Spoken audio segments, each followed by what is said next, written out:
Glass is the final installment in M. Night Shyamalan's Unbreakable trilogy that we really didn't know we were getting until the end of Split. Now, if then my excitement was at a 10, now that I've seen the film, well, let's just say it's been smashed just like Mr. Glass's brittle bones. Compared to its predecessors, Glass is actually missing a lot of that suspense that could have inherently been there. They're all traded for 3 characters locked in cells the entire time talking to a psychologist. It's the trailer, but longer. It's a shame that M. Night does not have someone to rein him in when he goes overboard with these grandiose speeches, because there are a lot of great moments in Glass that showcase what a great filmmaker he truly is. Now, the first 2 movies aren't really action movies, but they still had some special moments to get my blood pumped. And, 5 minutes into this one, I thought I was gonna get that. When, David Dunn is rescuing the cheerleaders from the beast in the fight, and I was ready for that. But then, halfway through the fight, they get locked up for the entire movie? What? From the moment David and the Beast were captured, I was asking so many questions that just didn't make sense, and sure, at the end of the movie they kind of explained them, but that doesn't help the fact that the entire movie I was questioning the logic behind every character's action.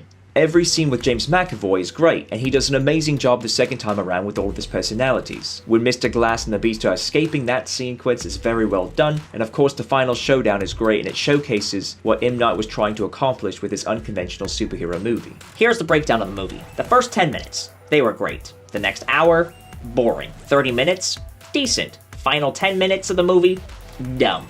I laughed one time throughout the entire movie, and it was for the wrong reason. M. Night's cameo as a customer in David Dunn's store, his acting is so bad, I couldn't not laugh. So much time is spent with the psychiatrist trying to convince the characters and also the audience that what you've seen in the previous films is just a coincidence and that they aren't actually powerful, and it just gets repetitive and boring. We know they're superheroes. We know. Cut the crap and get to the cool superheroing action stuff. There were a couple of other things in this movie that were supposed to be giggle bits, but it just turned out to be cringeworthy. Nothing in this movie was working out the way they wanted it to. Mr. Glass says throughout the film that this is the real world and not a comic book. But I kinda wish there were more comic book elements thrown into the film to make it more entertaining.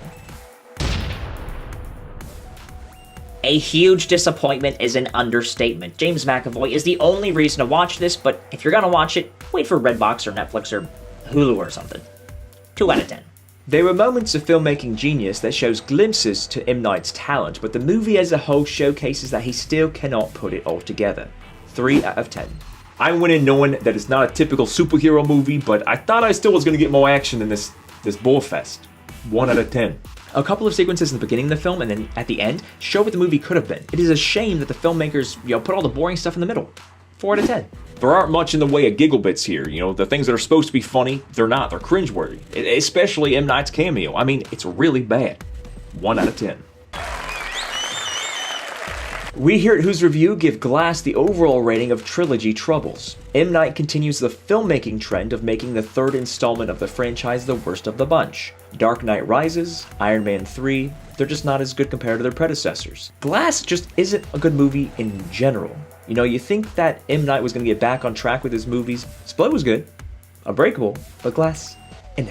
That's our review. What do you think? Are we way off? Right on? Let us know in the comment section below and we'll check it out and respond. As always, if you want to stay up to date on all things Who's Review, make sure you like us on Facebook, follow us on Instagram, subscribe to our YouTube channel, and or also watch our reviews, like us, and follow us on the brand new app called Portal, where you can see all of them as well. Thanks for checking us out here at Who's Review, where everyone's a critic.